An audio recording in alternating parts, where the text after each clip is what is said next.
Bonjour, bonjour à chacun de vous qui va tomber sur la vidéo. Le thème est « Dieu ne s'explique pas, Dieu se révèle ». Dieu ne s'explique pas. On ne peut pas expliquer de telle ou telle manière que Dieu existe. Non. On ne peut pas démontrer l'existence de Dieu. On ne peut pas démontrer l'existence de Dieu. On ne peut pas démontrer qu'il existe. On ne peut pas le dessiner. On ne peut pas montrer où il est. Dieu est Dieu. Dieu ne s'explique pas. Dieu se révèle. Dieu se révèle. La Bible dit que Dieu est esprit. Et en chacun de nous, il y a un esprit. Il y a une âme. L'homme n'est pas que chair. L'homme n'est pas que corps. Nous avons un aspect invisible. Nous avons l'esprit, un esprit en nous. Alors Dieu étant esprit, quand nous le cherchons et qu'il se révèle à nous, son esprit entre en contact avec notre esprit. Et tout simplement, tu sais qu'il existe parce qu'il est en toi. Tu le reçois en toi. Et tu ne peux pas expliquer à quelqu'un d'autre. Tu peux juste lui dire que Dieu existe et qu'il vit en toi. Parce que Dieu étant esprit, il peut être partout à la fois. Vous voyez l'air. On ne dit même pas les airs, on dit l'air. C'est le même air qui se retrouve partout. Et l'air n'est pas visible. Mais c'est grâce à l'air que nous vivons. L'air entre en chacun de nous. Mais il ne finit pas. Mais Dieu, c'est lui qui a créé l'air. C'est lui qui a créé la lumière. C'est lui qui a créé les cieux et la terre. Il a créé toutes choses autour de nous. Et il a créé nous les hommes. Dieu est à l'origine de toute la création. Genèse chapitre 1 au verset 1. La Bible dit, au commencement, Dieu créa les cieux et la terre. Au commencement, et on dit en même temps Dieu.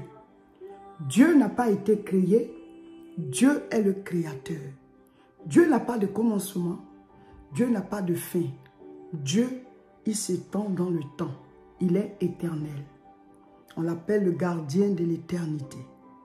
Dieu s'appelle l'ancien des jours. Il est ton créateur. Il est mon créateur. Il connaît chacun de nous plus que nous-mêmes.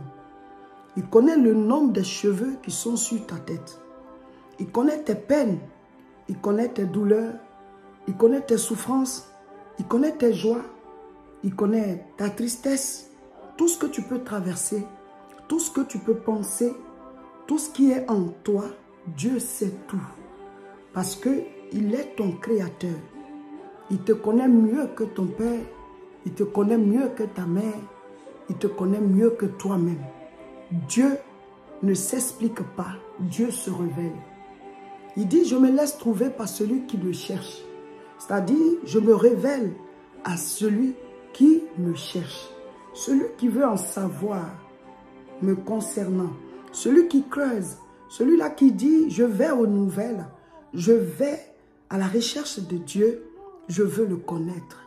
Comment est-ce qu'on arrive à Dieu? La Bible dit, l'évangile de Jean chapitre 3 verset 16, « Car Dieu a tant aimé le monde qu'il a donné son Fils unique, afin que quiconque croit en lui ne périsse point, mais qu'il ait la vie éternelle. » C'est une parole que vous avez certainement déjà entendue, mais je voudrais vous dire à chacun de vous qui tombez sur cette vidéo, que Dieu, pour pouvoir le trouver, il faut le chercher. Il dit, je me laisse trouver par celui qui me cherche. Et le Seigneur dit, venez à moi, vous tous qui êtes fatigués et chargés, je vous accorderai le repos. Certains sont chargés de leurs échecs. Tout ce qu'ils ont vécu comme situation difficile, à tous les niveaux où ils ont échoué, ils portent ces marques-là, croyant qu'ils sont des bons à rien, qu'ils ne sont rien, ils n'ont pas de valeur. Ces personnes aussi sont chargées. Donc quand tu décides de chercher Dieu, tu décides de prier, tu lui dis Seigneur, révèle-toi à moi, je veux te connaître, décharge-moi au nom de Jésus. Alors Dieu se révèle à toi. Dieu fait entrer en toi son esprit.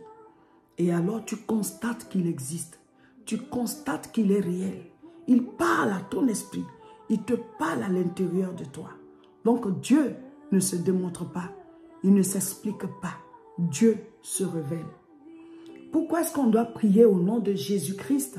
La Bible dit car tous ont péché et sont privés de la gloire de Dieu.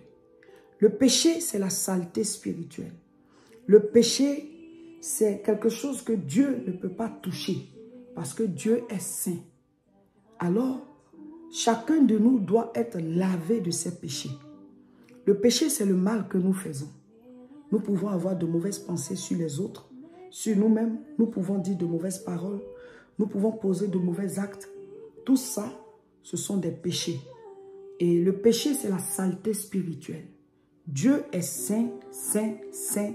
Amen. Donc, spirituellement parlant, lui, il est propre. Il est pur. Et il ne peut pas ne pas être saint. Il ne peut pas se salir.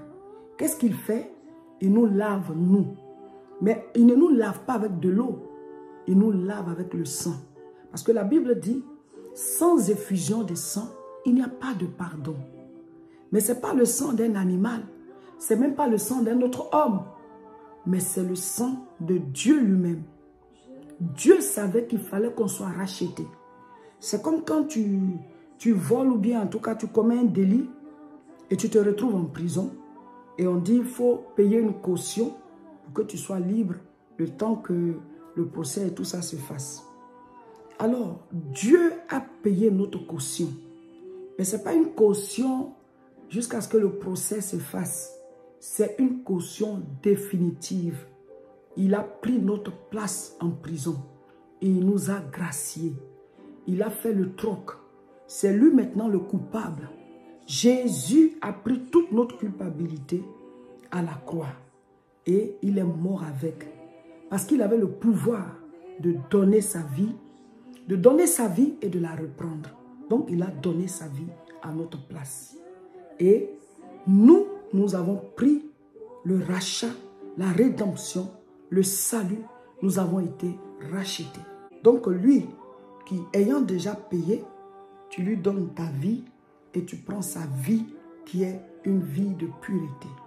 Désormais, tu ne vis plus pour toi-même, mais tu vis comme si c'était Jésus qui vivait.